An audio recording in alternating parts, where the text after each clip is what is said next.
In the world of football, Brazil is the superpower.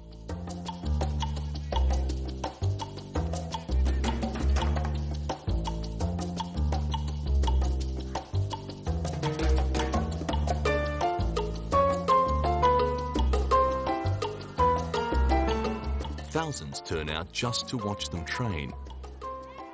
Today's Brazilian team contains superstars like Ronaldinho, Kaká, and Robinho. In Brazil, football is in the blood, and it has been like this for generations. From the beaches of Rio to the back streets of Sao Paulo, there is always some sort of game going on. This passion for the game has produced many champions. But there is only one man who is known as the king of football, Pelé.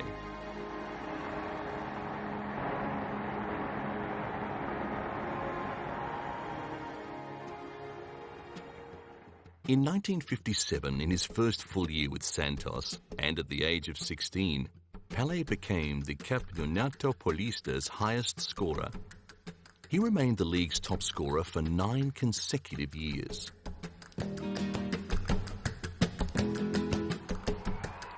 The 1958 World Cup in Sweden, and immediately the young Pelé was in Brazil's national team. My first World Cup, I was 17 years old, was a beautiful history because 8 years before, Brazil lost for Uruguay, the World Cup in the 50s. And my father was crying, with a lot of Brazilians there. And then my father used to say, "Oh, men should be strong, men doesn't cry." Then I saw my father cry when Brazil lost the game. Then I told him, "Father, no, don't worry, I'm gonna win one World Cup for you, don't worry." I was 9 to 10 years old. Then 8 years late, I was in Sweden with Brazil with 17 years old. Brazil won the World Cup. That's a gift for God, because I don't know why I promised to my father. It was Brazil's first World Cup, with Pelé scoring twice in the final against the host nation. In 1962 in Chile, Brazil won the World Cup for a second time. By now, Pelé, at the age of 21, was an international star, and he was targeted with rough treatment. After scoring in the first game against Mexico, injury limited his contribution. Just 4 months before his World Cup campaign in 1966, Pelé and his new bride, Rosemary, arrived in Germany. So great was Pelé's international reputation that the couple were dogged by journalists. But Europe was interested in Pelé for other reasons. The top clubs have been trying to tempt him to play in Italy or Spain, but Brazil's national treasure was staying put at Santos. At the start of what they had hoped would be a private honeymoon, cameras and the press continued to be intrusive, placing enormous stress on their new marriage. Just one day after her wedding, Rosemary was discovering what it would be like sharing her life with a superstar. Soon Pelé and Rosemary would have their first daughter, Kelly Cristina.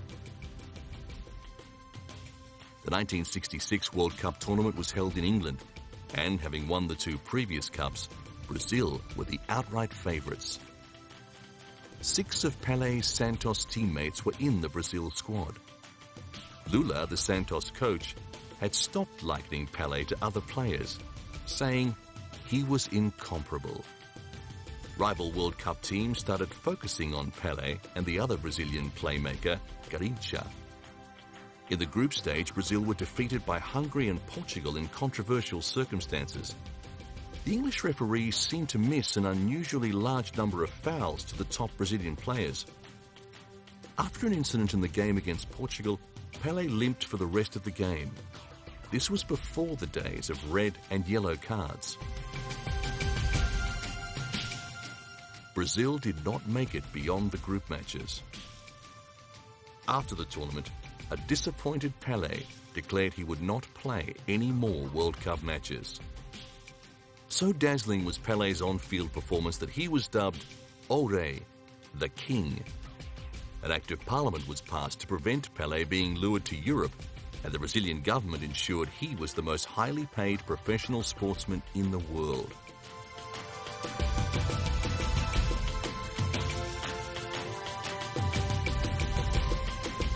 A wax effigy of Pelé was displayed in London, and he found himself moving in exalted circles.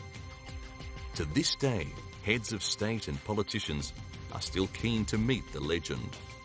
And because he was so widely known as the King, crowning ceremonies became part of Pelé's ceremonial life. Museums around the world have different versions of Pelé's crown. Now Santos were touring the world during breaks in the domestic season to play exhibition matches. The effect of these games was astonishing. During the Nigerian Civil War, a truce was declared so that people could safely see Pelé play. The United Nations was starting to take notice, especially as Pelé had an affinity with the young. But not all the exhibition matches were triumphs. A friendly game played at El Campan Stadium in Bogota resulted in a melee, with Pelé being sent off. This sparked a riot in the crowd who had come to see Pelé play. Officials sent the referee off and reinstated Pelé.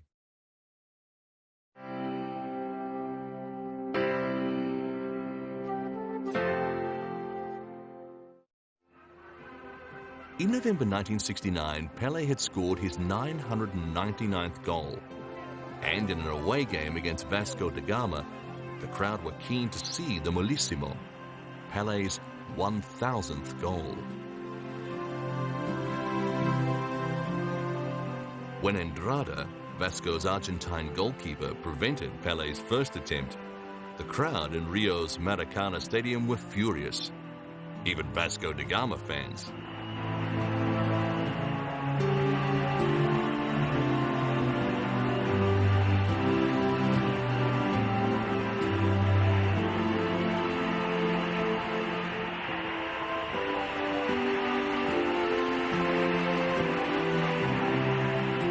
At half-time, Santos were down 1-0, and Pelé remained scoreless.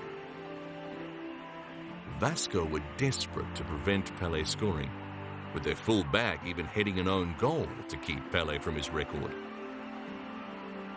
Scores were now level. But after Pelé was brought down in front of goal, the referee pointed to the spot, and history was made. 80,000 fans were jubilant. Both Vasco and Santos supporters acknowledged the king of football. High fences around the ground prevented spectators invading the pitch, but there were so many journalists and photographers there to record the moment that Pelé was swamped. Across Brazil, people would remember where they were for the Molissimo. In the second half of 1969, the Brazilian team was back into qualifying matches for the upcoming World Cup. The final match of the South American qualifying round was against Paraguay, in front of a home crowd in the Maracana Stadium. Though Brazil was undefeated in the qualifiers, Paraguay was just one game down, and a loss for the home side would see the two teams on equal points with the need for a playoff match. The crowd of 183,341 remains a world record attendance for a qualifying game. Brazil would be happy with a draw, but Paraguay needed to win to force a deciding extra game. At this time, only 16 teams could make it to the finals tournament. With England as the current cup holders and Mexico as the next host nation, both guaranteed positions, the contenders were playing for only 14 spots. At half-time, neither side had managed to score. As the second half got underway, the light was fading. Finally, in the 78th minute, Gerson on the left made a shot on goal that bounces off the goalkeeper and is put away by Pelé.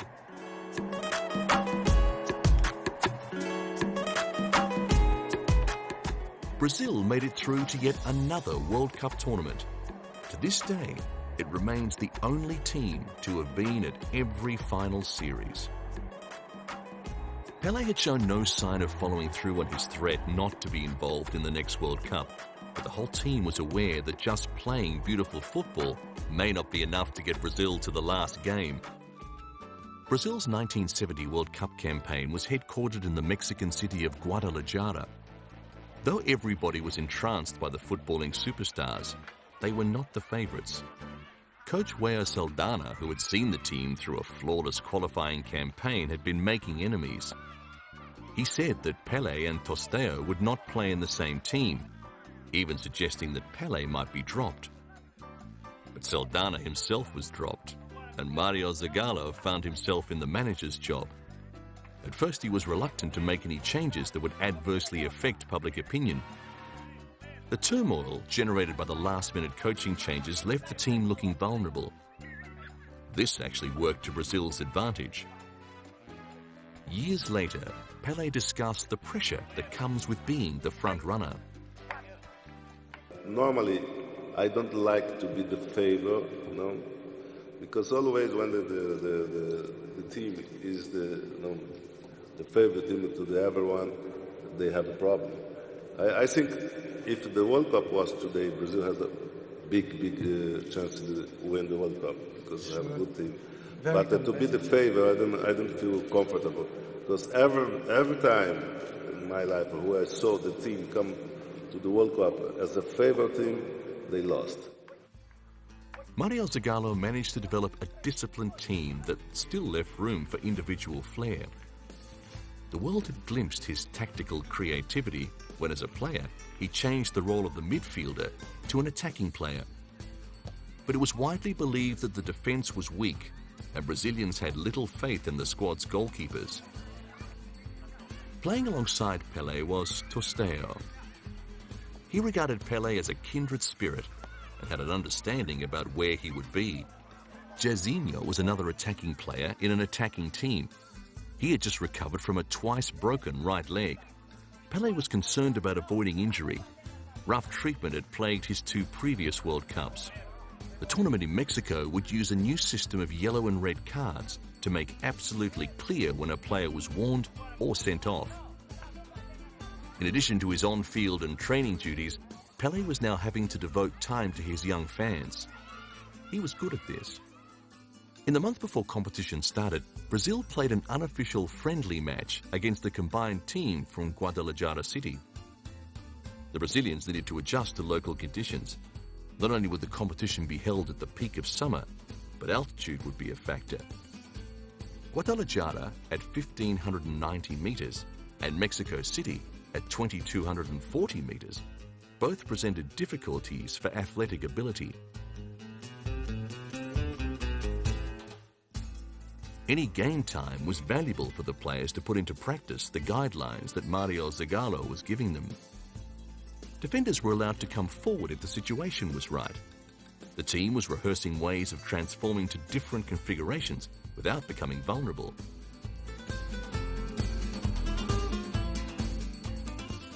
Brazil would be in Group C with Czechoslovakia, Romania, and the big threat England, the defending champions. The crowd at the Estadio Jalisco watched in awe as Zagallo's system kicked into action.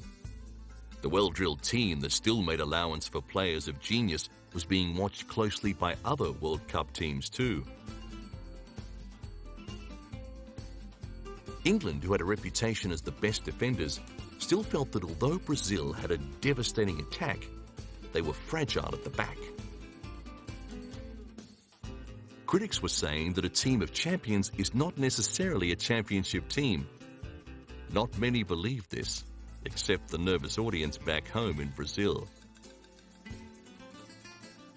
In the end, no one was surprised that Guadalajara City went down to Brazil 3-0, with Rivelino, Clodoaldo and Pelé all scoring goals.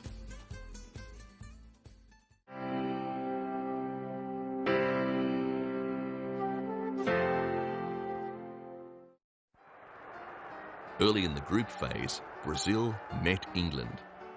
Satellite technology now meant games could be televised internationally.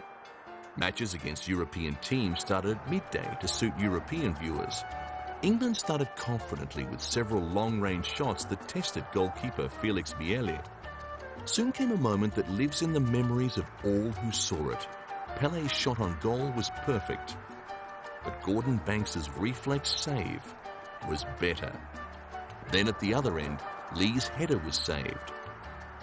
As the game progressed, the temperature rose to 37 degrees. Because of the early start, FIFA had agreed to a new substitution rule for players without injury. Both sides were fierce in attack, but in the second half, the heat was causing England to wilt. At the 100-minute mark, everything changed.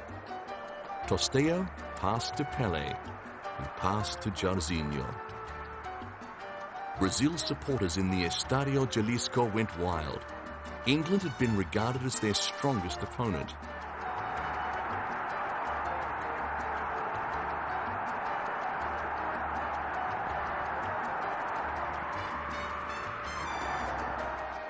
But England were not finished.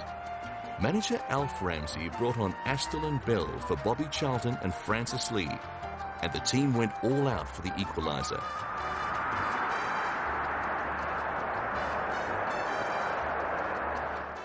Though they had chances, England just kept shooting wide. Brazil kept trying for some insurance, but in the end, Jairzinho's goal was the only score.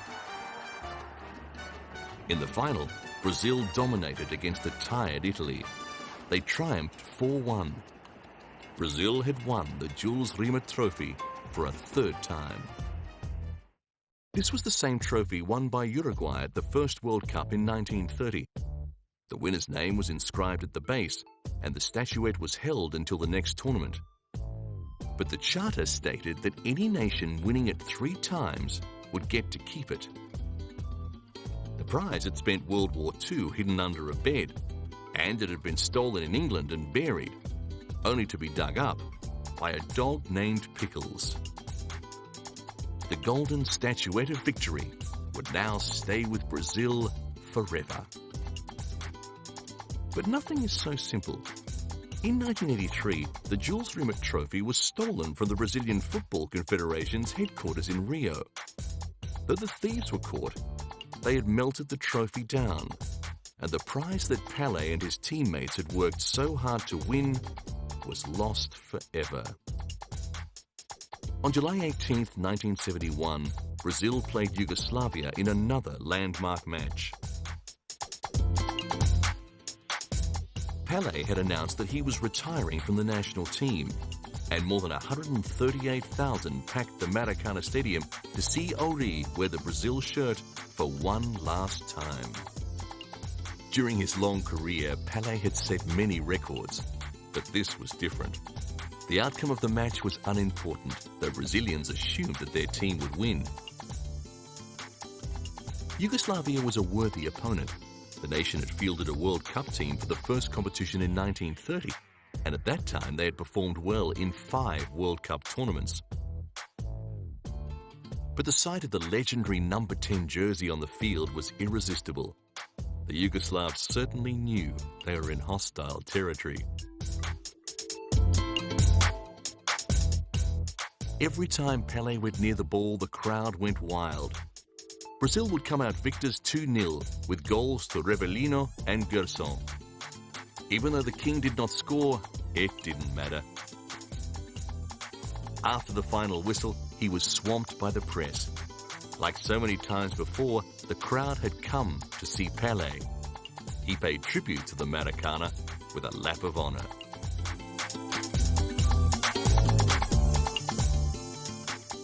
It was said that he couldn't score because of the tears in his eyes.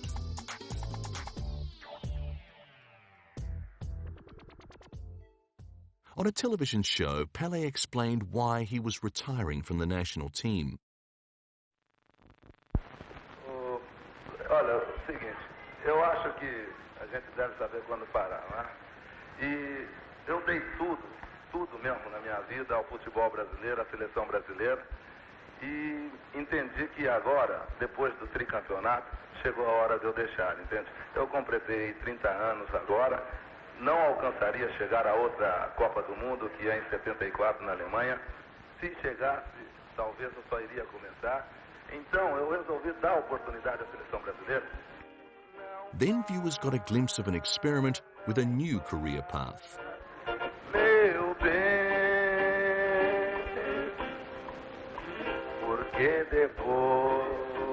porque depois perdão não tem.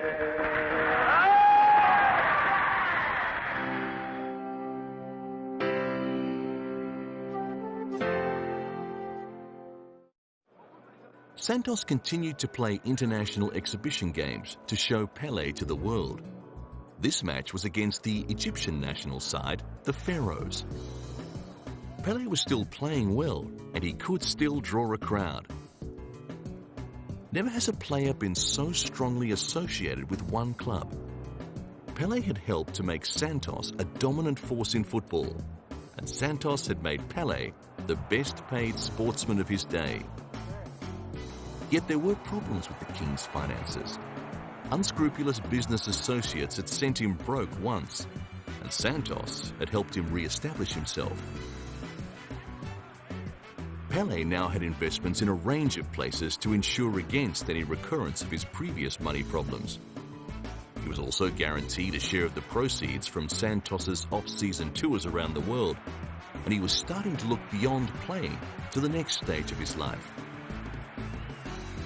A sportsman's playing career is necessarily short, and Pelé recognized that he was slowing down. Playing exhibition matches in distant places was one thing, but he did not want his adoring public in Brazil to see him struggling against quality opposition. When Pelé joined them, Santos was struggling, but thanks to him, the club had built a solid base. Today, it remains a force in Brazilian football. Santos beat the Pharaohs 5-0. One of Santos's more interesting exhibition games was against the Chicago All-Stars from the newly formed North American Soccer League. The Latino community had turned out in force to see their hero, and he didn't let them down. The game was an eye-opener for all concerned. Though the crowd of 14,000 was small by Brazilian standards, it was beyond anything that the organisers had hoped for, and the rockstar response that Pelé got made Americans sit up and take notice. Head of the NASL was Phil Woosnam, a former West Ham United player. He needed stars like Pelé to lift the profile of soccer in the US, and he made the king a lucrative offer. But Pelé was now looking toward retirement and declined. He would not finish his career playing on AstroTurf. To avoid being mobbed, Pelé was summoned from the field early. Santos won 5-1. After Pelé finally retired from Santos in 1973, he started on a project that remains close to his heart to this day. He began a series of training clinics around the world. He said, "I want to bring soccer to the countries where it is undeveloped." He was passionate about this, and he knew his fame would attract big numbers. This skills and fitness session at the old Empire Stadium in the Maltese capital Valletta drew not just boys wanting to learn from the master, but there were several camera crews, and the seats were full. This emphasis on fitness had been important to Pelé's success. After receiving injuries early in both the 1962 and 1966 World Cup campaigns, he had to focus on regaining his full capacity via specially tailored exercises. But he understood that front-runners would also get more injuries, many of them not accidental. Being fitter than your opponent meant that you had a better chance of avoiding damaging situations on the field. Though skills work with young players became a theme in Pelé's life, he was about to confront new difficulties that would change his plans. As a minor shareholder in a rubber company, he had signed a document making him responsible for a corporate bank loan that had gone bad. For a second time, Pelé faced bankruptcy. Soon he and Rosemary were in New York signing a contract worth $4.5 million to play for the Cosmos in the NASL. This was a huge advance for the game in the US, but the people of Brazil were outraged that their hero had sold out to the Americans. However, Pelé had driven a hard bargain. Cosmos owners Warner Communications, as part of the deal, had agreed to establishing a football school for poor children in the Santos area. By the time the king ran onto the field wearing green and white, it was revealed that he had also insisted on a Brazilian-US program for the exchange of coaching expertise across a range of sports. The New York Cosmos were investing in big names. Germany's Franz Beckenbauer, the Kaiser, was also playing in green and white. Like Santos, New York Cosmos embarked on a series of high-profile exhibition matches. This one was against hard-hitting Italian team Lazio. Pelé's influence was now extending beyond his ability to score goals. He was one of a select few that started lifting the profile of the round ball game in the United States. But most of the players had taken positions at Cosmos late in their careers and soon realized that the standard was not all that good. Team harmony and discipline had fractured, with Brazilians only passing to Pelé and the few American players complaining about the domination of their English teammates. And the NASL was messing with the rules. Americans didn't like seeing drawn matches, so if a game was still even after extra time, one player starting from the 35-yard line would dribble toward goal in an attempt to beat the goalkeeper. For his first 2 seasons at the New York Cosmos, Pelé, though he was bringing fans through the turnstiles, was not able to make much of an impression on his new team's standings. Other teams in the North American League were reluctant to follow the Eastern club's lead and spend so lavishly on fading stars. Infighting within the team continued. It was as though the Cosmos was a team shaped by accountants, not by a strong and visionary coach. Pelé's enthusiasm dwindled, and he began fulfilling only the bare necessities of his contract.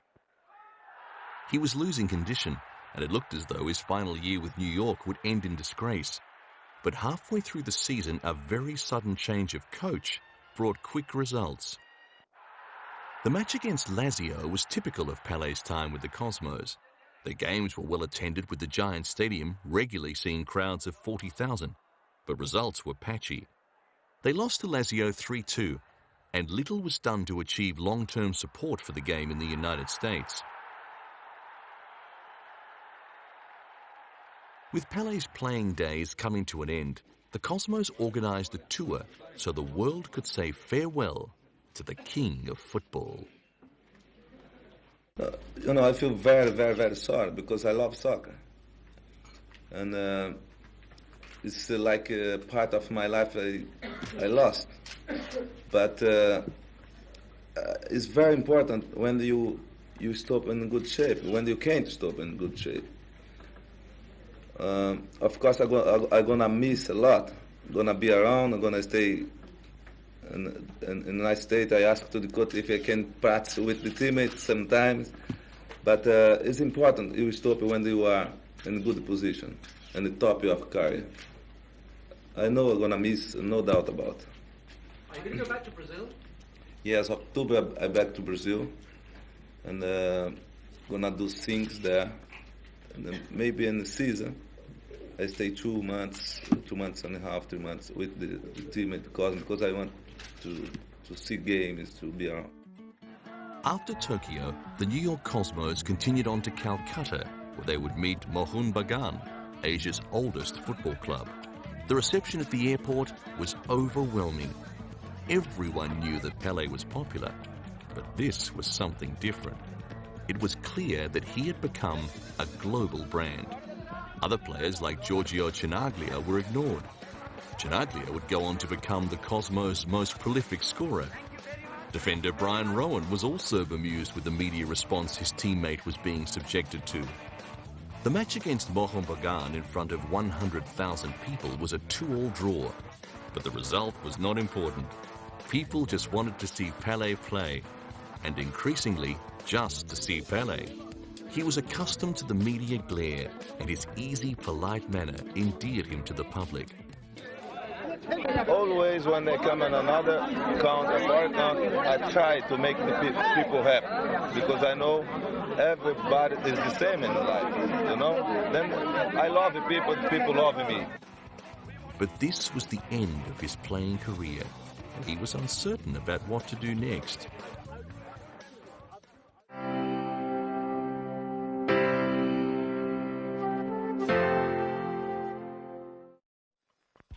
In conjunction with soft drink maker Pepsi, he embarked on a series of youth clinics to nurture talent in economically deprived parts of the world where plentiful talent was limited by lack of opportunity. He had no interest in a coaching role, yet he wanted to stay close to the game. He had been a generous contributor to children's charities, and this type of work allowed him to combine his humanitarian concerns with his passion for football. Although Pelé still described himself as a simple country boy, others saw him very differently. Just after his retirement from football, Brazil's ambassador to the United Nations said of Pelé, "He spent 22 years playing soccer, and in that time he has done more for goodwill and friendship than all of the ambassadors ever appointed." Though he had re-established his financial security, he could not forget his humble origins, and was keen to help young people find a way out of poverty. Here in Kenya, football had huge grassroots popularity, and although the athletic ability of the young players showed great potential, none were making the jump to international teams. Pelé had influenced young people's attitude to the game in Brazil, and he was working to have players from developing countries take on a similar role. This became a media quest to find the next Pelé. And to this day, talented young footballers are burdened with the epithet, the new Pelé. But for Pelé, these types of football clinics were about more than just improving skills. He believed to be a good player, you had to be a good person. These training exercises should also build character. Years later, he explained to young people in Mexico advice from his father that had guided his life. Cuando empecé a jugar, mi papá me decía siempre, oiga, tú quieres ser un gran jugador, tienes que se preparar, porque el don de jugar fútbol, Dios te lo dio. Esto no hizo nada. Ahora, si tú fueras siempre un buen muchacho, un buen hombre, siempre respetando la persona, siempre respetando el oponente, ahí sí, usted va a ser un gran jugador, porque tú vas a ser mejor hombre de que deportista. To celebrate his 50th birthday, 17 years after he had left the New York Cosmos, a charity match had been organized. Milan's San Siro Stadium was the venue, and a healthy crowd was there to see the king once again. He'd been in training, so he would not disappoint his fans. Pelé led a Brazilian side against the rest of the world team. The match was such a success that it would be the first in a string of similar charity matches. Pelé's work with youth has been a constant throughout his life, and he still retains a peculiar aura.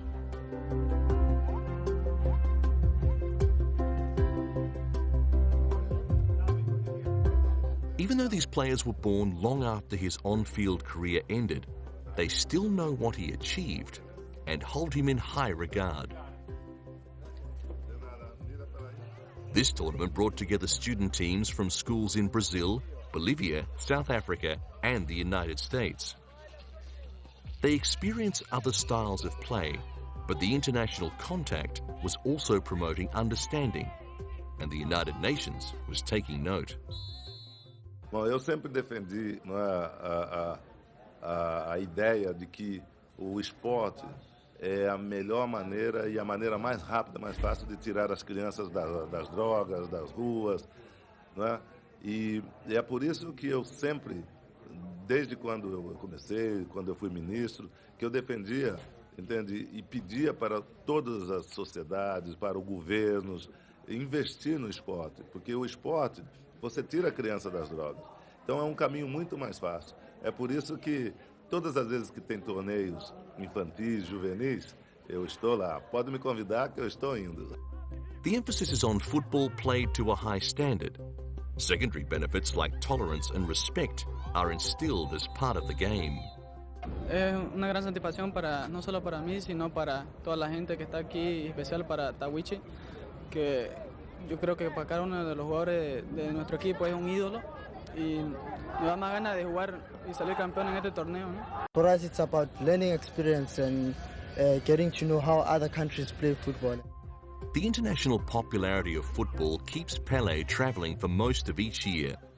He graciously does the ceremonial duties that go with the opening of new playing arenas like this one in northern Greece. He's keen to see local games and he always has his eye out for developing players.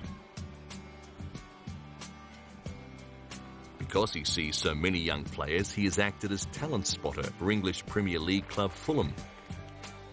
Pelé's ability to attract publicity remains undiminished, and he cheerfully smiles and waves at the cameras and poses with fans. And there's always press conferences that give him the opportunity to spread the message of goodwill via football. As you know, the football is, the way to put people together. And today, the biggest family in the world is the family of football.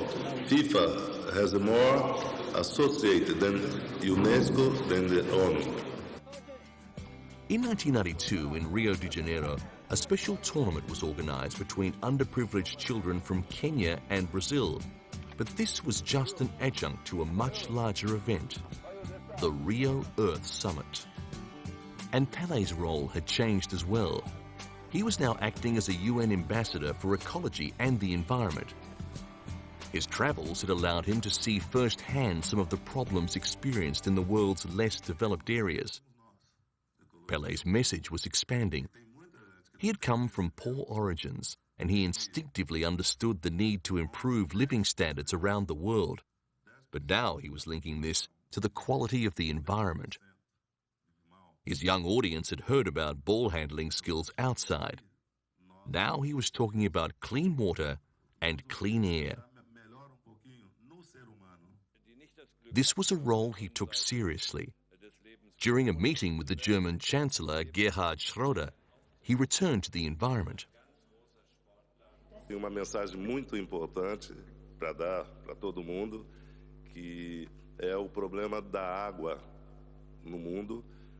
Nós, daqui a 20 a 25 anos, podemos ter um grande problema de água em todo o mundo, e a FIFA está fazendo uma campanha, fazendo um movimento para chamar os jovens para maior proteção, que é uma coisa muito, muito importante. E eu fiquei feliz porque o chanceler disse que se precisasse dele, que ele estaria na campanha conosco para orientar as crianças para cuidar e se preocupar com o desperdício de água em todo o mundo. Finally, at a press conference in Paris, UNESCO did formally appoint Pelé as a goodwill ambassador. In very many ways, Pelé can be a precious asset to our organization in promoting not simply sport, but the essential values of sport, which are not so different from those of a culture of peace, that, as you know, is the most important program of UNESCO. And I thank you very much for accepting. Thank you. Thank you very much. In Brazil, Pelé was making a different type of contribution. President Fernando Henrique Cardoso appointed him to the position of Extraordinary Minister for Sport. He used this position to curb corrupt practices in Brazilian football administration, introducing legislation that became known as the Pelé Law. Just before the 1998 World Cup in Paris, FIFA announced the World Football Team of the 20th century. Present to receive the honor were Carlos Alberto, the captain of Brazil's 1970 World Cup team, Nilton Santos, defender in 3 Brazilian World Cup sides. Alfredo Di Stefano from Argentina. He played for River Plate and Real Madrid before a successful coaching career. And of course, Pelé, still regarded as the best ever. Other players nominated included Johan Cruyff, Franz Beckenbauer, Diego Maradona, and Michael Platini. After the ceremonies, Pelé was keen to air his ideas about the future of the game. What I fight, what I look, is to the players participate more. What we like is a more democracy. I think Mr. Blatter knows that. Everybody wants to change. I think they're going to change. All right?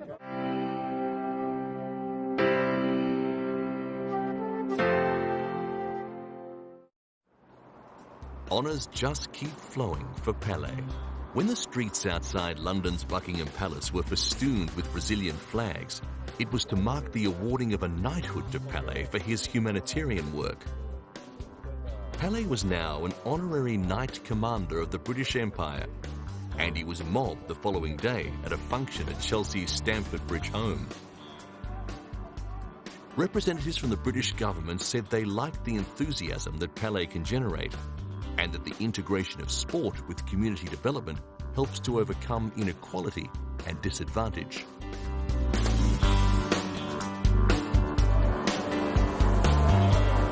There is one team of young players that Pelé watches very closely: Brazil.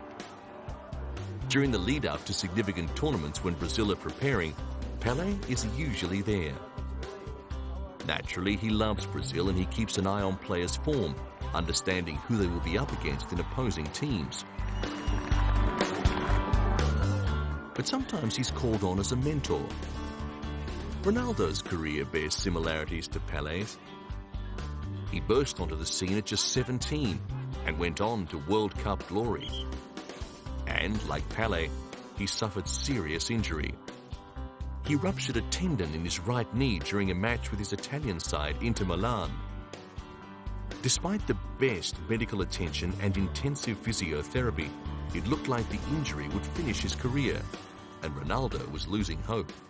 Realmente passei a acreditar mesmo na minha recuperação, talvez depois que o Pelé teve na minha casa e que me comentava sobre uma lesão que ele teve em 1966 e que muitos médicos ameaçaram a carreira dele, dizendo que não poderia mais voltar a jogar futebol. E ele ficou 1 ano e 6 meses recuperando e retornou bem e ainda ganhou o Mundial de 70. E essas histórias realmente me motivaram, essa principalmente me motivou para eu não desistir e para eu continuar lutando para recuperar. Pelé convinced Ronaldo a complete recovery was possible. Se fizer um bom trabalho com ele, não forçar a obrigá-lo a ser o Ronaldinho, a ser um Pelé, ou a ser um Maradona, ou a ser quem for. Se não obrigar, deixar ele jogar normalmente, eu acho que ele volta a jogar o seu futebol. He did, and went on to win the FIFA Player of the Year award for a second time. The lead-up to the Beijing Olympics saw Pelé at the Forbidden City. Rio de Janeiro was in the running to become the host city for the 2016 Olympics, and Pelé was in Beijing as goodwill ambassador, lobbying his capital's proposal.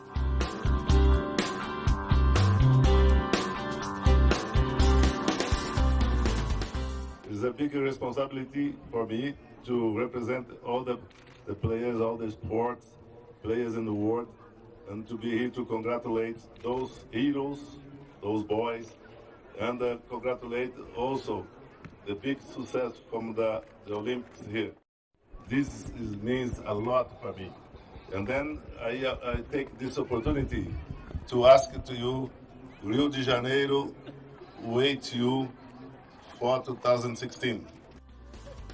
The International Olympic Committee had shortlisted Rio along with Chicago, Madrid, and Tokyo. Because the Summer Games had never been held in South America, people believed it was Rio's turn, but the city was leaving nothing to chance. Pelé was the Rio proposal's secret weapon. Para meus amigos brasileiros, é uma responsabilidade muito grande estar aqui representando o nosso Brasil, lutando para conseguir a Olimpíada para o Rio de Janeiro, se Deus quiser, não só para o Rio de Janeiro, para o Brasil, mas para toda a América do Sul. Se Deus quiser, nós vamos conseguir. Começamos com a luta aqui e vamos seguir em frente. E eu fico feliz porque vocês veem que ainda o povo todo me respeita depois de todo o tempo que eu parei de jogar futebol. E eu espero não decepcionar. E se Deus quiser, nós vamos chegar lá. Obrigado. At another press conference during the Beijing Games, Pelé was back with a team and a slick presentation. Rio had tried for the Games in 1936, in 2004, and in 2012. And there was a feeling of inevitability building around this proposal. Having recently hosted the Pan American Games, Rio already had much of the sporting infrastructure in place, and the country's rapidly expanding economy meant that an Olympic budget was well within reach.